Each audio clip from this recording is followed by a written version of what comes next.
Tinkey is a 40-year Mount Pleasant resident and a small business owner who wants to keep the character of the town alive. And that's one of the reasons why he's running for Mount Pleasant Town Council. I talk one-on-one with Mike for this edition of Quintin's Close-Ups. And if you haven't already, subscribe to my YouTube channel and like Quintin's Close-Ups on Facebook. Mike Tinkey, welcome to Quintin's Close-Ups. Well, I'm delighted to be here. Appreciate your asking. Oh, you're very welcome. I know that you are a 40-year Mount Pleasant resident. You're an entrepreneur. And now, because I've been walking around the old village to work and I've seen your signs all over the old village. Well, obviously, you're a candidate for Mount Pleasant Town Council. So, Mr. Tinkey, let me ask you, with all your experience and obviously your time living in Mount Pleasant, why Mount Pleasant Town Council? Why now? Well, that's a question. You know, I felt like it was a time to give back to the community that had given me and my family of 14 so much. I have 3 sons, 3 daughters-in-law, and 6 grandchildren that live close. And I thought it would be important to preserve our small town character while promoting sustainable growth and protecting our green spaces. I also thought it was important to have civility, collaboration, and stability of the council with all involved, and to take time for input and deliberation and consensus-based decision-making that's very deliberative, that takes time to bring people together. You know, I think civility and harmony are keys to our neighborhood, and I think they are very needed in these days. So it really at the local level is where government can make the best impact, because you really touch people where they live, with their trees, with their traffic, with their noise, as we dealt with successfully with the noise ordinance. So I think that's why I'm running, because I like to say I'd like to leave a canopy of trees at the end where we can gather around and we can play in, we can rest and relax, and not stumps. I want to make sure we have clean, green, and pristine environment that we leave for our children and our children's children. And I want to talk to you more about that, Mike, in just a few minutes. But let me ask you, in what ways are you currently engaging with the constituents of the town of Mount Pleasant? Well, one of the things that came up recently, Quintin, thank you for asking, was that we had a noise ordinance that was put forward without any input from the community. And it was egregious. It was it was not well thought of, and it was very high limits, and it would have caused pollution of our environment with the heavy noise. So we sought to find out how that happened, but then more importantly, we sought to find out how we could bring together the business and the residential community to something that created harmony, that worked well for people. And to do that, we studied 60 different municipalities in the South, and we graphed out, and we had an idea of what they were, and we determined that what was being proposed was the 7th highest, the noisiest noise ordinance in the South. And we said, we can do better than that, and I don't think that's what we want. Council shook their heads, said, I guess we don't want that either, you know? So it went from a really almost a 5-4 vote for a really noisy ordinance to a 5-4 vote for one that may have not been as good for the business community. So we just stepped back, we deliberated, we were civil, we met at the Saltwater Cowboys with Wade Bowles, who was terrific. He said and he came up with harmony. He said, you know, we've lived and worked on Shim Creek for 50 years because we had harmony with our neighbors. So let's have harmony now. And really, Gary Bustos in the first noise ordinance was very successful in getting it. And we were just adding, very measurable decibel limits to something that had been subjective. And it worked for a long time. But the police needed to be able to say, gee, I can look at this noise decibel reader, and it's too loud, or it's okay. And so we had the police measure it, and over a period of years, realized there was only 3 spots that were really a problem. So it really wasn't a big problem. And we came together, and with the research that the town did, with the research that we did, with collaboration of everybody, we went to town council and got a unanimous vote. And what resulted in that, had the votes been earlier, we would have had dissension in the neighborhood, we would have had animosity, etc. Now we have harmony. You know, people love the business community there. Many of them work in the neighborhood too. The residents have fun, and it was passed back in April. We really haven't had a problem. Maybe a little peat, but nothing at all. So I was working on the noise ordinance because I thought that was important. But there are other issues like trees. So we've lost a lot of trees to clear cutting or capricious cutting or, you know, just normal death from trees like water oaks and laurel oaks. Right. And so we need to have a really strategic plan. My family business is third generation Tinkey timberlands. So we always plant more trees than we harvest. So our family motto is plant 3 if we cut it all. So we want to see that there's a plan for the future to add a diverse canopy where we've lost it in the town of Mount Pleasant. So we're proud of our tree canopy, and that's one of the things that makes, well, it's actually in our logo. It makes it beautiful. So a couple things. Those are a couple big things we've been working on. Yes, sir. And I know a lot of people in the town of Mount Pleasant gets Gary Santos confused with Joe Bustos, and Joe actually lives in the old village. Did I say Gary Bustos? Yes, sir. Oh, well, Morph there. How about that morph? That's great. I've been standing at the foot of Ravenel Bridge too long this morning, waving at people. I get sunstroke. Yeah. Yes, sir. But no worries at all. We all get those two confused a lot. But let me ask you, when they were doing the research for the noise ordinance in the Shem Creek area, where were those three, for lack of a better word, hot spots? Well, there was a hot spot over. That was interesting. One hot spot, which of course we said that's going to happen because I'm going there tonight, was the football games at Wando. You know, well, okay, so that's a big neighborhood event. Another one was just around Shem Creek. You know, various spots around that, and that went over to Bayview and into the old village. And then there was another spot over on Long Point where some of the bars are adjacent to the residential. So what we found was we decided we'd work with Wade first and do a test case, and he installed noise monitors in his place.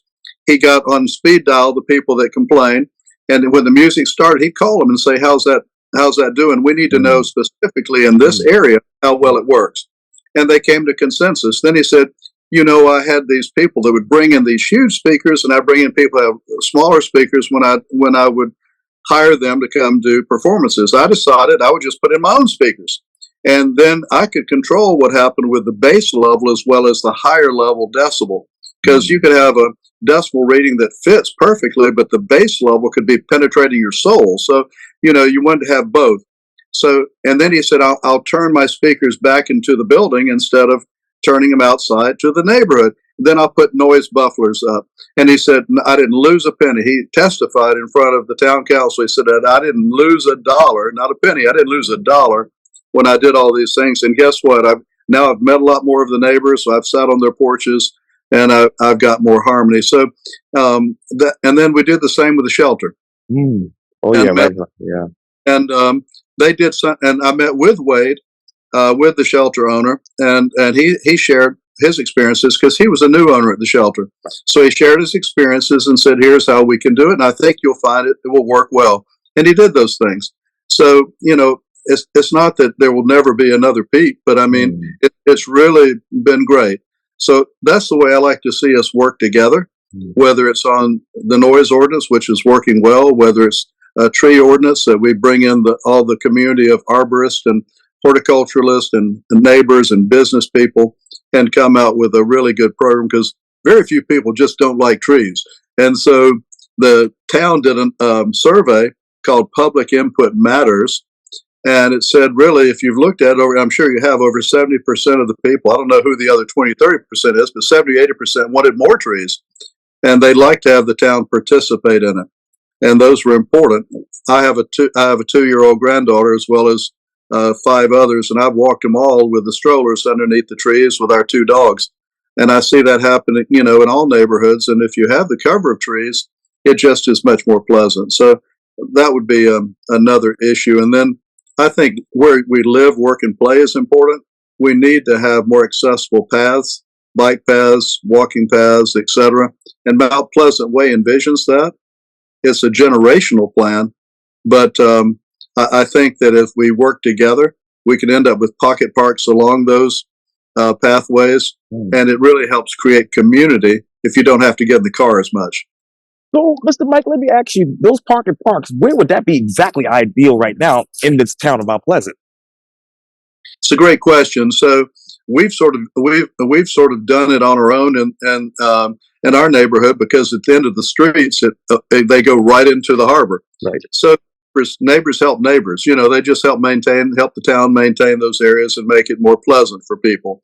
But when you have these pathways, as you know, they go in and out of trees and whatnot, and there will be places where there's a substantial right of way that you could, and it would be tucked in there. And what I'm talking about, a pocket park, is small, but it's a couple benches, it's a canopy tree, it's understory trees, it's maybe a water fountain, a place for the dogs to drink water, and that type of thing. It's not really a pocket park, but Pitt Street Bridge is an incredible space that they took something that was just falling down and made it, a beautiful place.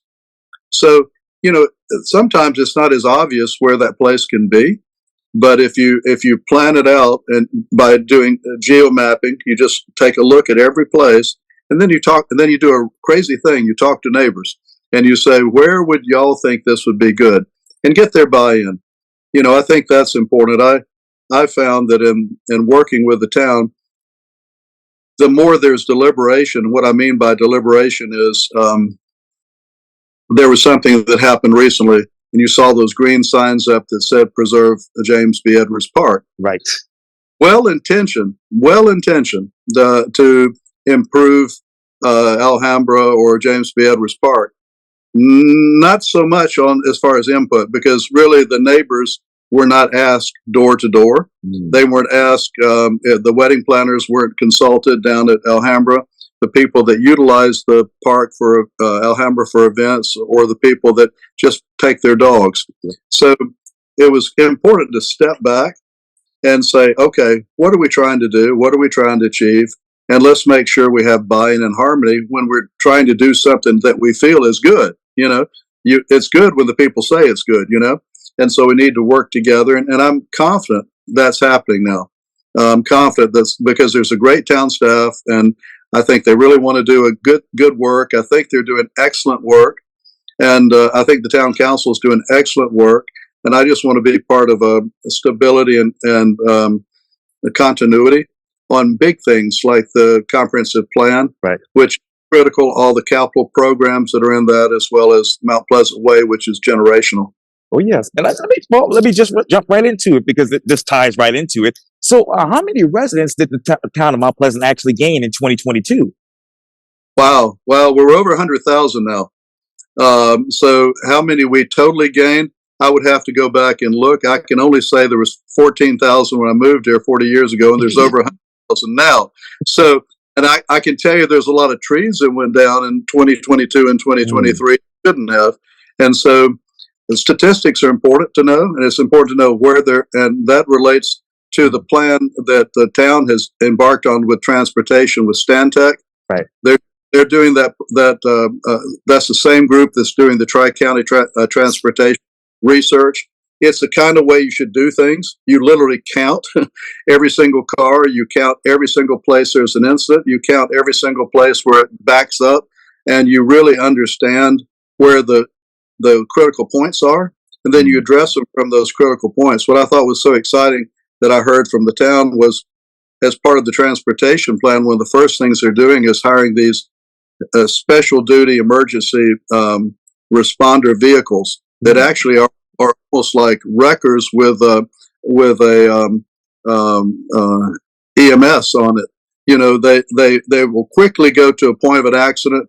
They'll remove the car or truck or whatever it is, and they'll treat the people and get it out of the way so traffic flows. One, is important for the most important person that had the accident, but it's also important for the whole town that has to be flowing through. And if you can get them out of the way, so they've hired two, and they're putting them at places that they know from Stantec's research are the critical points, and they'll stage them out there. So I mean, I think that type of thing is important as we go forward. And I've tried to get around the entire town of Mount Pleasant to market one restaurant group, which is my day job. But where are those critical points right now? Is it the Alva Palms connector in 17 North? That's a great question, and I don't have them pinpointed in my brain, but I certainly can get back with you and get you those 2 points. But they're the obvious places. You know, you've got 41 up north around Park West. I know that because I'm going to be standing out there with my signs too. You know, I love North Mount Pleasant, by the way. It's an amazing area. No, it's terrific. There's Yeah. 45,000 people go up and down that highway. You know, Yes. but clearly are some there, obviously, and on the Coleman side, Yes. the spots they have 25,000 cars go and trucks and all go through there. So it'll be both on the highway north area, I believe, on the Coleman side. But I can get back to you and let you know. Obvious places. Yes, sir. And so, how much are these particular vehicles, and how much are actually costing the actual taxpayer in Mount Pleasant right now? Well, they're in the budget, so that's nice. They're in the capital budget. Okay. No tax increases, no extras.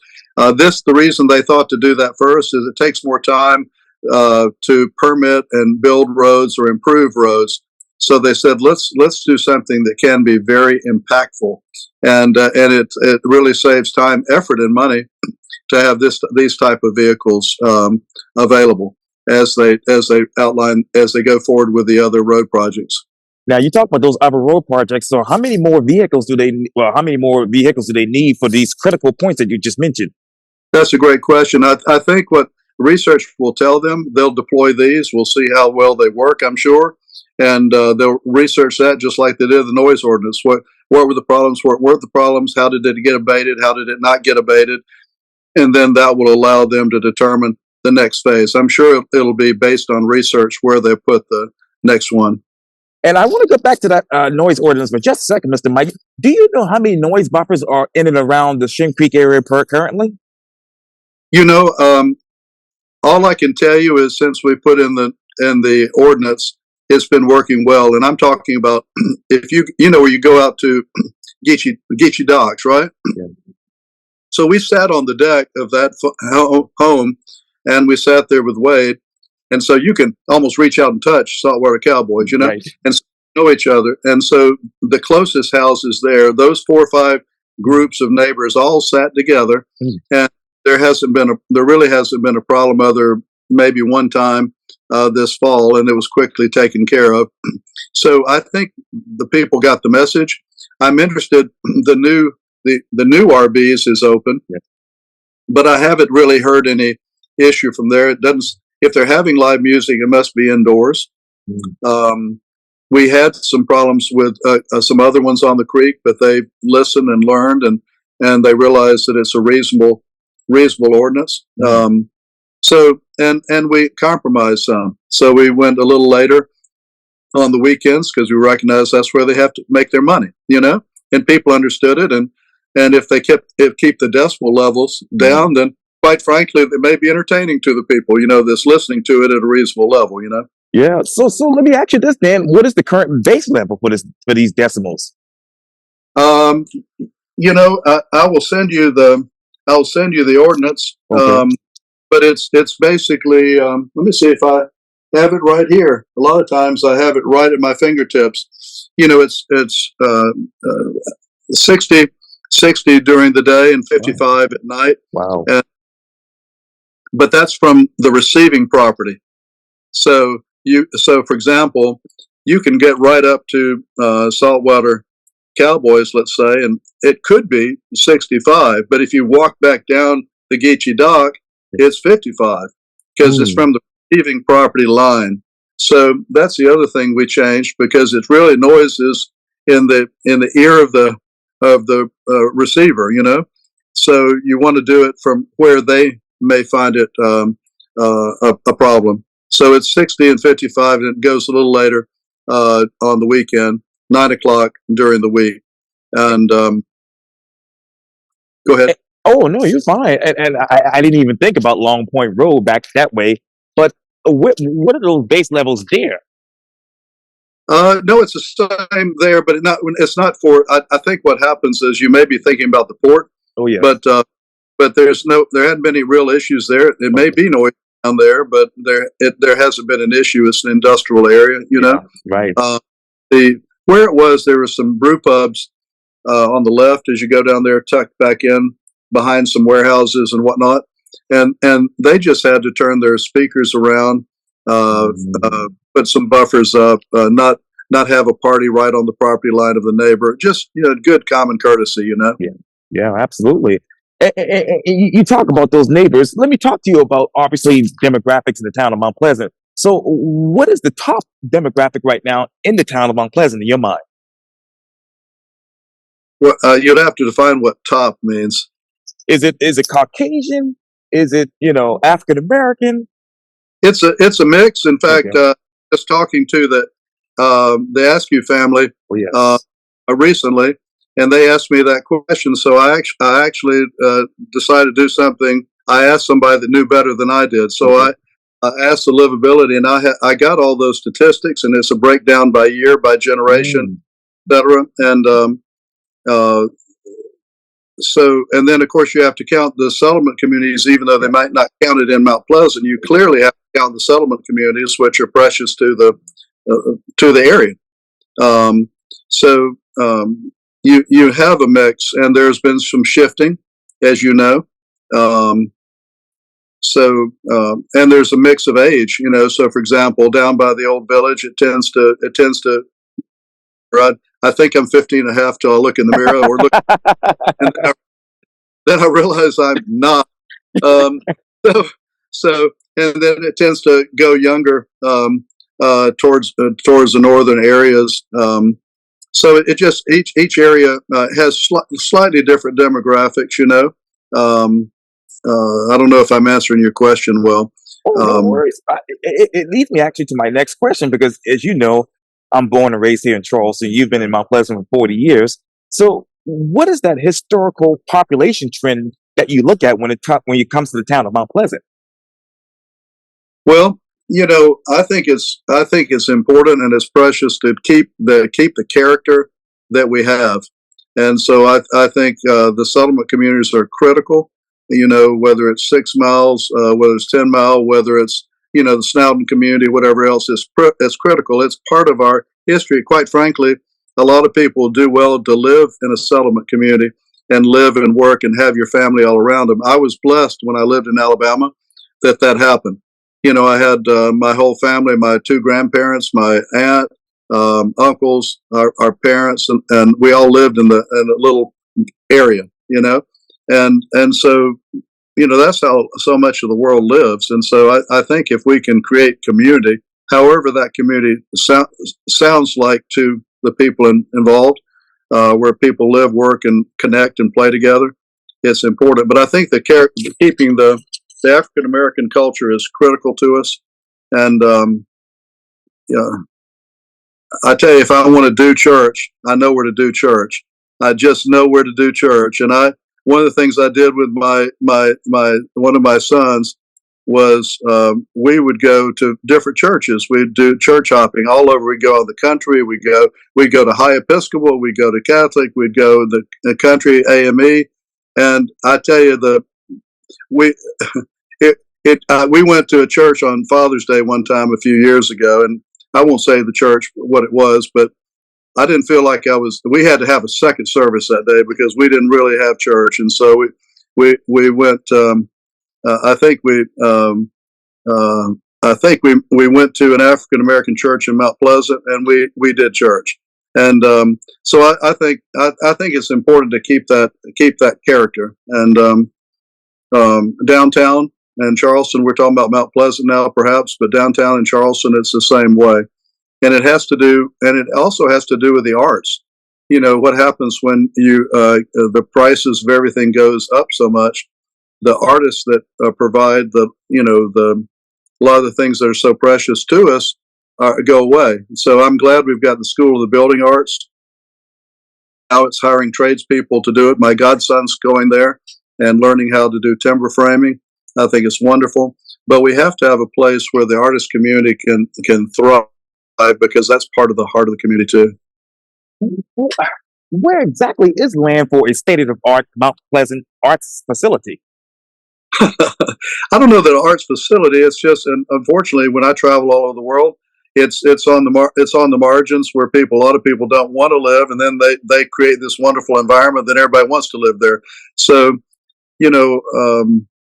I think it takes a public-private partnership, quite frankly, a lot of enlightened entrepreneurs to realize that if you promote the arts, whatever those arts are, it could be dance, it could be visual, it could be whatever, that it helps the community. So I think it's public-private. I don't know that. I think some of the best of these centers have been done with endowments from corporations or individuals. I think it's done best that way because you bubble up and have a community come behind it. Let's just say it's a symphony or it's the jazz or whatever. The whole community comes together behind it and supports it. So I think if you can build a community around whatever you're doing, it's better than less government or one person trying to do it. And what public-private partnership would be ideal for a state-of-the-art art center in Mount Pleasant? Well, I think if you're developing areas, and unfortunately we're almost over. Well, one could argue built, and we're certainly built out. So it would have to be in some of the infill area. If you look at the comprehensive plan shows areas that can go up. And if you go up, that means you're having more space for different things. So I would hope that in some of these areas along that spine where it has the hubs, or as they're called, that the entrepreneurs in those areas could be approached by some of the civic or the community groups that are interested in particular arts or arts in general. And it may start with visual arts, it may start with choral or musical, and then I think sometimes. As part of that development, sometimes I'm thinking on Hilton Head was an example. One of the families that have been involved there a long time gave a large endowment, and then they worked with the school system so that they had the music and the theater working back and forth there. So the government was supportive, but they didn't. It wasn't something was funded necessarily by government. It was funded through the comprehensive plan they had in a public-private partnership, and really with community. Oh yes, yes, sir. So where exactly are these infill development areas right now that could be ideal for that? I could give you a map on the Mount Pleasant website. Okay. It's on a one single page, and, and think about it. If you think about Coleman, Yes. all along. If you think about some of the areas, so for example, Moultrie Plaza, Sea Island Shopping Center. I'm not saying they have it in their even in their imagination now, but I mean those are places that are along the spine as you go down because they can go up by the comprehensive plan, and any of those places like that can go up along the spine there and along 17 Johnny Dodds. There's areas along that too. You would hope that. Some reuse. You could reuse some areas in the infill areas, and maybe you would have to take down some existing buildings to make it better. I think if you can, some of these areas, it up in the some of the areas in the north. When I was talking to yesterday, I was having coffee up at front porch, and then I went to the wine bar because I had my coffee already, so I had to have some wine. So no, I didn't actually drink any wine, but I bought a bottle of wine, and so I was, and they just said to me, I'm disappointed that in some of these developments where they said there was going to be infill of shops, much like Freshfields, let's say down at Kiowa or whatever, that they chose to build more houses, or they chose to do something that wasn't like the little area across from Costco, where you had places to go, and which is quite nice, by the way.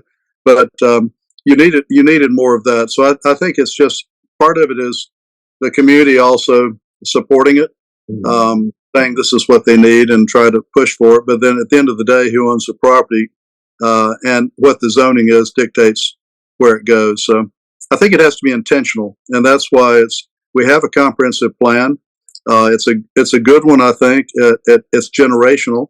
And so we need to try to work through these things as we go through the generational plan with the town council that's probably been the most cohesive we've had in 40 years, at least in my estimation.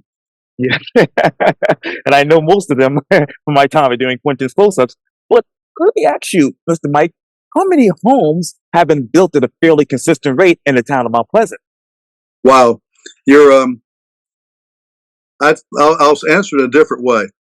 I'm going to answer it, but in a different way. I signed up to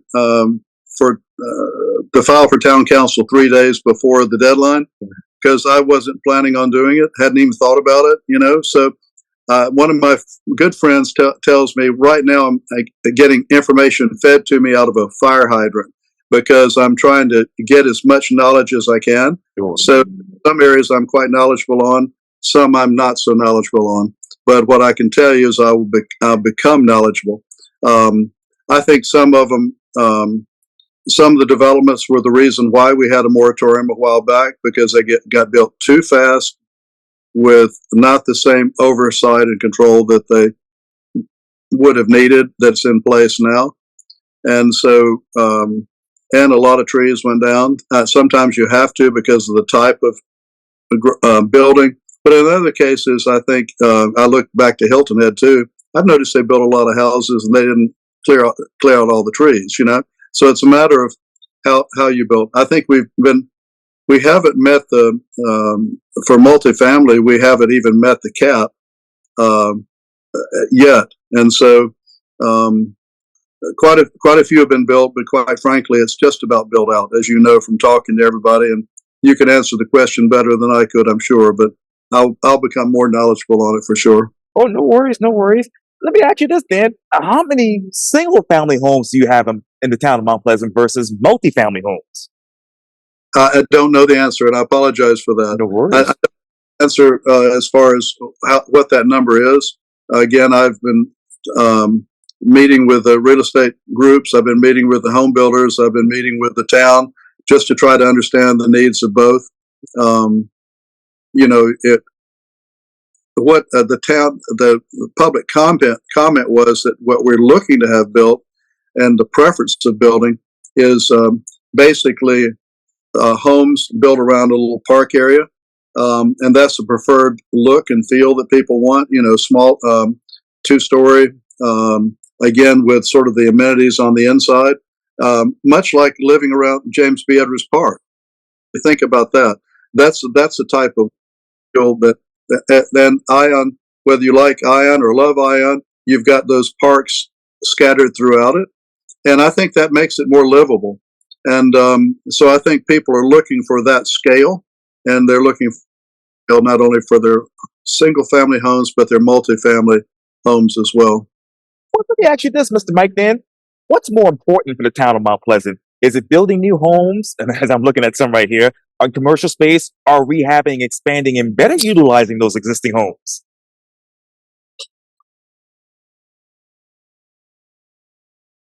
I think it goes by area of town. And I think you'd have to look at each area of town and take that on a case-by-case basis and take it on a house-by-house basis.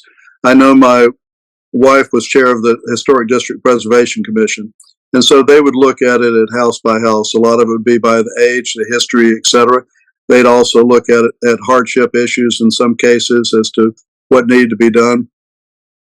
So I think as you have architectural review boards and the rest, they're the best place to determine where those go, and that's what I would lean on heavily because that's what they do. And I know on the Historic District Preservation Commission, a new member just joined. He's an architect. Another member just joined, a landscape architect. There's an engineer on there. So you want to populate these groups with the expertise to determine exactly what to do, and then the town has the ordinances are being rewritten now to really stay in line with what people are looking for and need to be adhered to. And so I would say you'd look at the design and review guidelines, the ordinances, and the committees, and they'll determine the best places and how to get those done. It would be presumptuous of me to do it because that's what it's set up to do. And I'm confident if we have the right people in place. Sometimes we don't, but if we have the right people in place that have the expertise and they rely on the guidelines and ordinances, and they change them if they need to, just like we need to change the tree ordinance, I think, that we'll get a good mix. So if you were to change that tree ordinance right now, what will be the result of that? Well, you'd have to go, well, one, we need more input. So I've started meeting with some of the tree companies, Bartlett Trees and all that. So I met with Wade Bowles. I want to meet with the companies that do this. I want to meet with people that have arborists and have horticulturalists. And I want to meet with Sustainable Forestry Group from Clemson that is doing a study right now. And we'll be finishing it, and the early results will come out in early November.